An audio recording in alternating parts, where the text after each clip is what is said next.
Whoopsie, I beefed the reading, but to be fair, I've only been doing this for like a week.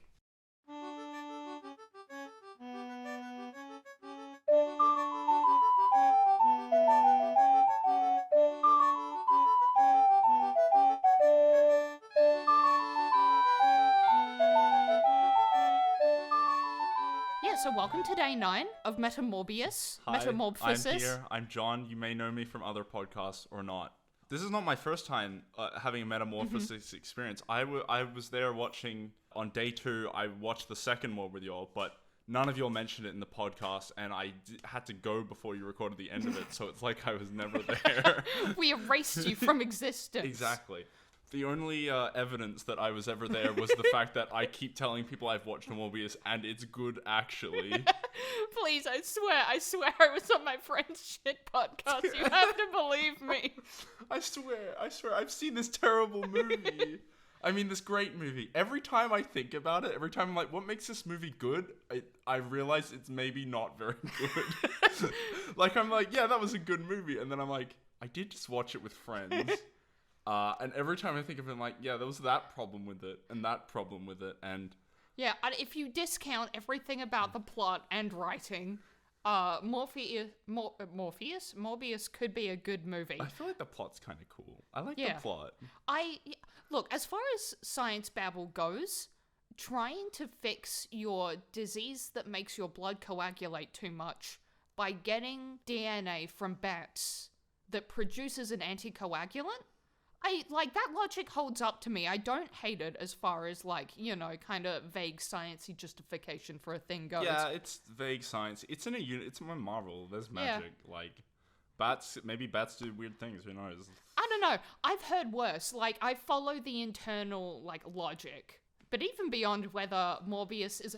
You've listened to the last couple of podcasts. Human research is What do you mean the last couple? I listened to every single one. Yeah, but you was in the metaphorical audience as well. Oh, okay. Yeah. I wasn't sure if you're referring to me or the metaphorical audience, which I sometimes am.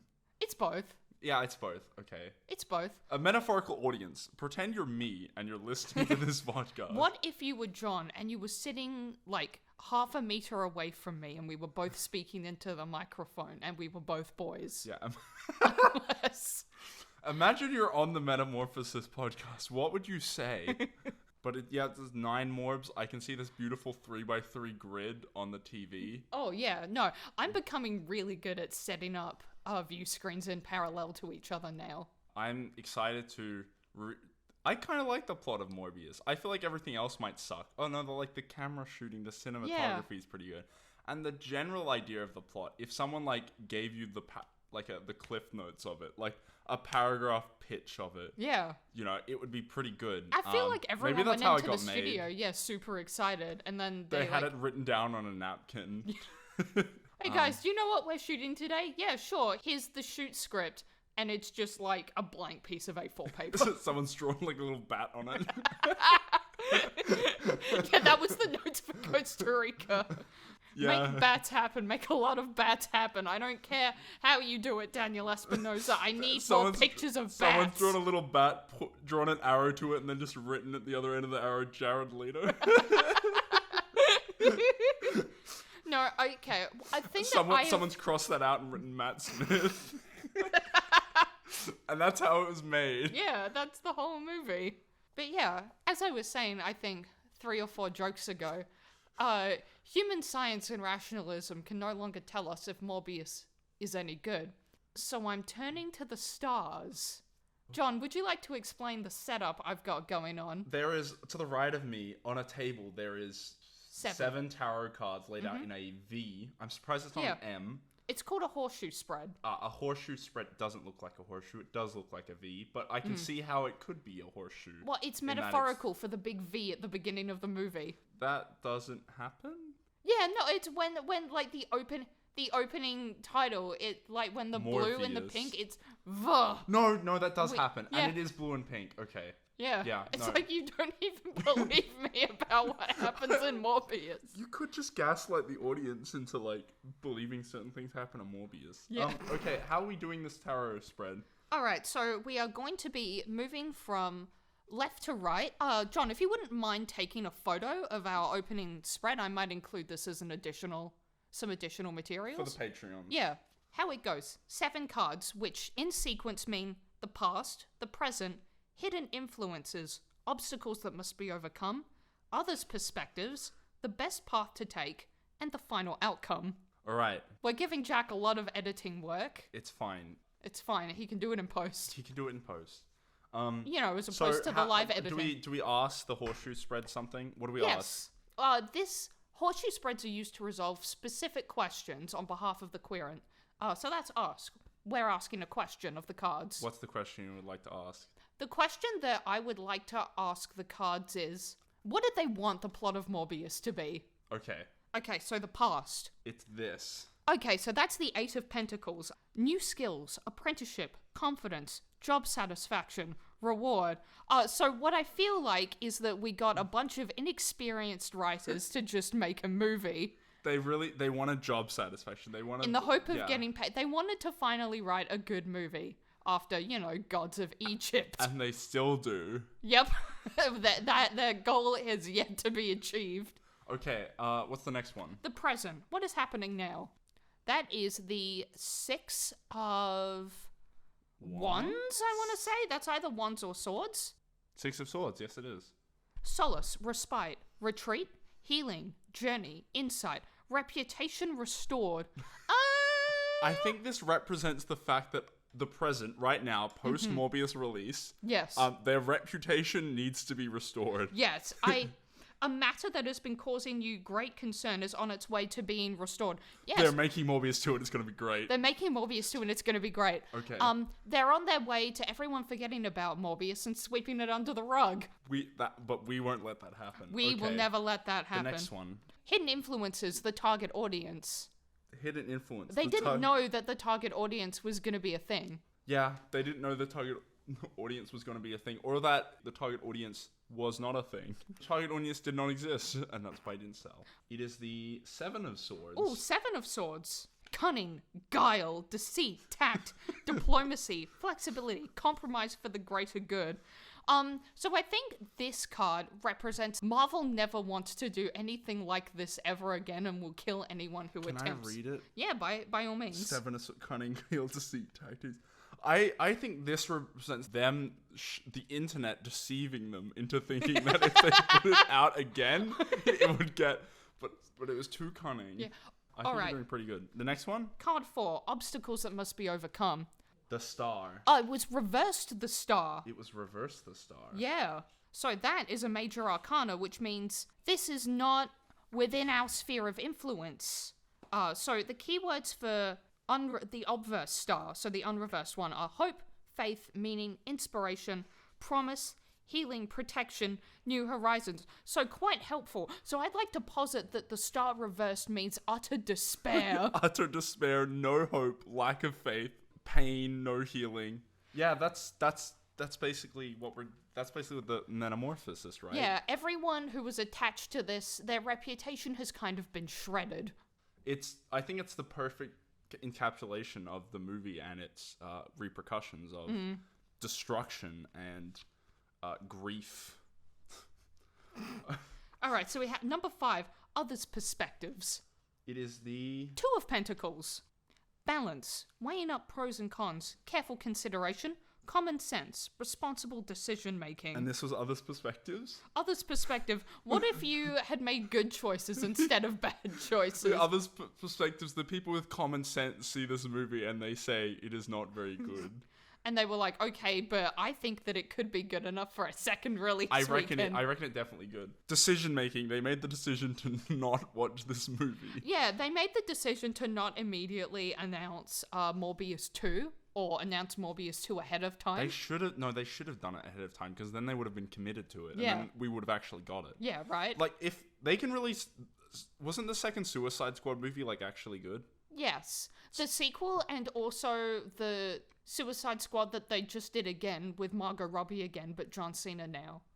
When they got rid of Will Smith. They can do that with Morbius. I think Morbius needs the Suicide Squad. Yeah, they got rid of Jared Leto as well, and they handed him to Morbius. And that is kind of a herald of, like, what happened here. Alright, 6. The best path to take. It is the King of Cups. King of Cups. Oh, that's a pretty optimistic card, actually. Kind, honourable, responsible, respected, considerate, easily swayed. Do you think Maybe the execs at Disney could be easily swayed into making a Morbius 2. I reckon that's the only thing. That it's the optimistic outlook of kind, honorable, responsible. They are kind. They are kind in that they are giving us Morbius 2. They're honorable in that they set up for the sequel they'll deliver. They're responsible. I don't know. I just want Morbius 2. Yeah, I need Morbius 2. I need it. I need it like I need the back cure. Okay, and the final one. The final one is, the final outcome. Number 7. It is the Ten of Swords. Oh no, more oops all swords. Endings, misfortune, loss, defeat. New understanding, fresh perspective. Is this saying that Morbius 2 will come out, but it will also be really bad? I think this is saying that we're going to be defeated by the Metamorbphosis. Is this predicting your death? No, that would be the tower. Oh, yeah. My ideal tarot deck is a little prank that I call Oops All Towers. When are they making a Morbius tarot? Has someone made a Morbius tarot deck? Quick We'll Google. research that, look it up, but shall we come back for the after show? The after show. Absolutely. Alright, we'll see you on the flip side after 9 Morbii. Later. You see what happens in the movie and you start rooting for it and you go, we need Morbius. Yeah, we do. To stop the evil. We need Morbius to stop the evil, that's for sure. The question I want to ask the audience is, at what point is a movie still a movie, and at what point is it A work of art. An incoherent sequence of noises and images? And I'd like to propose that point is somewhere around watching a 3x3 grid of Morbiuses that are out of sync. They're not that out of sync. They're not at the same time. They're in this rhythmic, like, top left to bottom right sequence. See, I think that it would have been way worse if I deliberately, not started them in the, 1, 2, 3, 4, No, 5, it would have 6, been way worse, yeah. Yeah, if I'd just gone, 1, 7, 9, 5, 4. That would have been... The worst thing? It wouldn't have been the worst. It would have been nothing. It would have been... There was a screen, and things were happening on it, and there were sounds in your house, but there was no rhyme or reason. There are always sounds in my house. I just, zone out to it. It just wouldn't work. It just... Because this is working so well. It's not. I still think on the day 31 you should... I'm putting this on podcast so everyone can hold you accountable. Do the 24 hours, starting with watching 1, then watching 2, then watching 3, in parallel, right? Until you get to, I don't know, the 31 Morbiuses you need to watch. Because you could just watch 2 at a time in parallel for 24 hours, or you could do the exponential method. And you could go back and relive the early days, the glory days even, you remember of the Metamorphosis. The glory days when we were only watching 1 movie per day. Exactly. The glory days when we were only obliged to watch 3 Morbii a day and not 3 times I don't know why that you're amount. saying we. You're the only one who's here every day. Okay, watching the Morbs. I turn up to work faithfully every day. I'm mining Morbiuses out of the Morbius factory. So I've got a crypto proposition for you. Okay, throw it on me. Okay, what are my Morbius NFTs? I think every Morbius NFT should be, I don't know, the blockchain or whatever should be a series of numbers. Everyone should have, each of them should be, named a unique series of numbers or letters or something, and it corresponds to, a specific bat DNA. I was gonna have it be, really inflate that artificial scarcity. Just have each NFT be, 1 frame of the film. That's probably been done for a film, right? Yeah. It was done for, the Doge meme. I think it should be a gif of, Morbius's face on that cube that spins around really fast. Yeah, that one cube that spin around really fast. Yeah, the cube. So there are 2 things that I want to discuss in this post-Morb little recap session. First of all, I'm going to get back into updating the audience with what the hell actually happens in Morbius. Yeah, and this time, we're talking about a couple of little, interstitial transitional scenes between Morbius playing with his powers and in between when he gets booked. The first and most relevant is, I think, it's Rodriguez and Stroud talking to Bancroft and who else? I thought Benedict Cumberbatch was really good in this movie. Yeah, I and think no he one really else is talking. was. Like, his role is not like... His role is really understated. He's not in any of the iconic meme scenes. Yeah. So you just don't see him much. But if you watch the movie, I think... Like, at the start, like, you kind of don't even realize he's kind of there. But then you start to, like, really appreciate his role in the movie. Yeah, well, because he doesn't have, like, a standout feature like any of the other actors Yeah, do. Exactly. But I think he's, like, one of the, like, the hidden gems in this movie. Like, if you're going to watch it, like, look out for Benedict Cumberbatch. Watch it for Benedict Cumberbatch. Watch it for Benedict Cumberbatch. Also, I take it back. I don't think this movie is very good. I read an article while reading this movie, and I think probably summarizes... other people to feed you your opinions? It's not... Yeah, I do. I literally do, okay? I watched this movie the first time, and I just absorbed Merle's opinion that it was good. And then I read this article, and now I've absorbed the opinion that it is not... I don't remember who it was by. I'll give it a shout out if I remember. John, look at me. It's not terrible. The movie's good. It's not so good it's bad.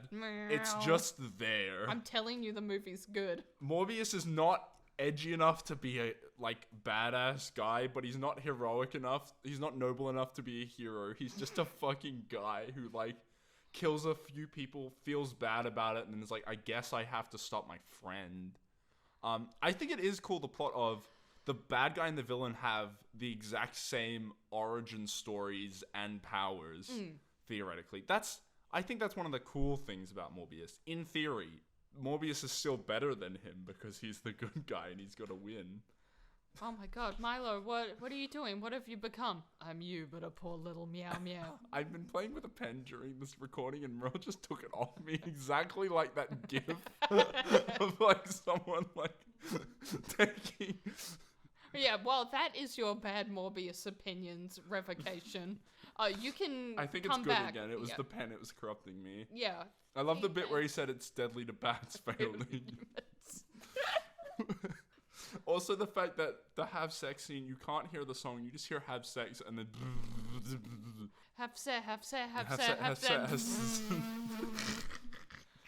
My new mixtape dropping soon. So there was one other thing that we were going to talk about. Yeah. Fuck those interstitial scenes. We don't need them. What? Yeah, I don't know what you're talking about. I probably wouldn't remember them anyway. Look, some of the movie happens. Rodriguez and Stroud are there. But the next important thing that happens is 10 minutes later. Michael Morbius is loose in New York City.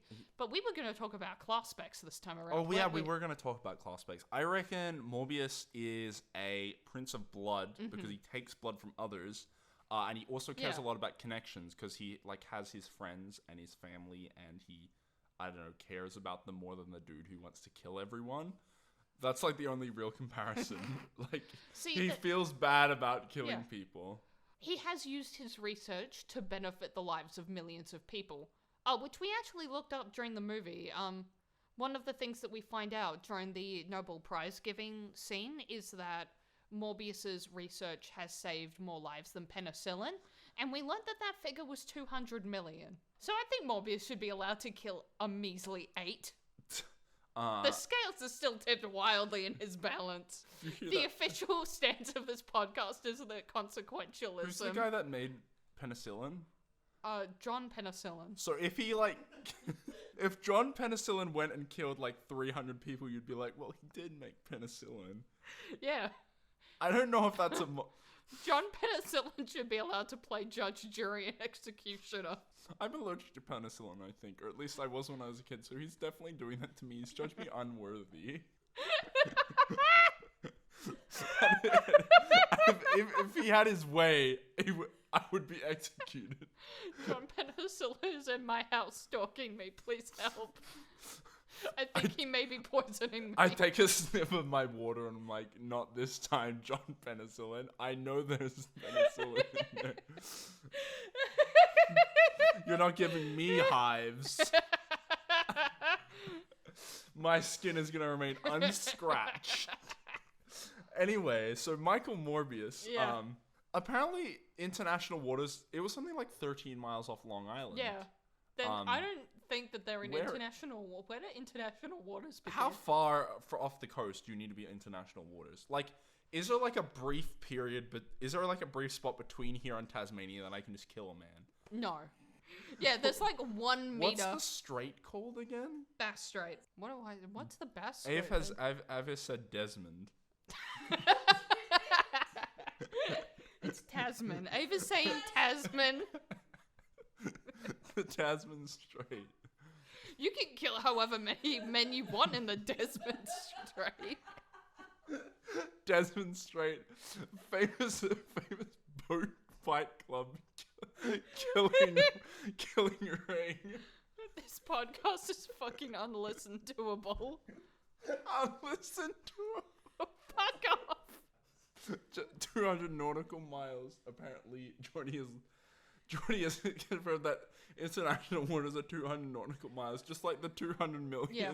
that Penicillin Don't worry, saved. loyal fans. Every Our time producers are here to Penicillin fact check saves us. one more million more. people, the international, the border to international waters increases by 1.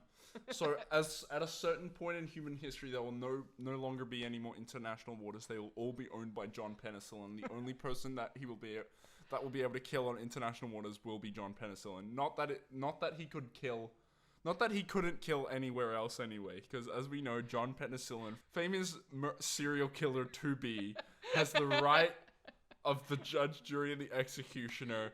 And if you don't hear from me again, you'll know what happened. This has been a PSA.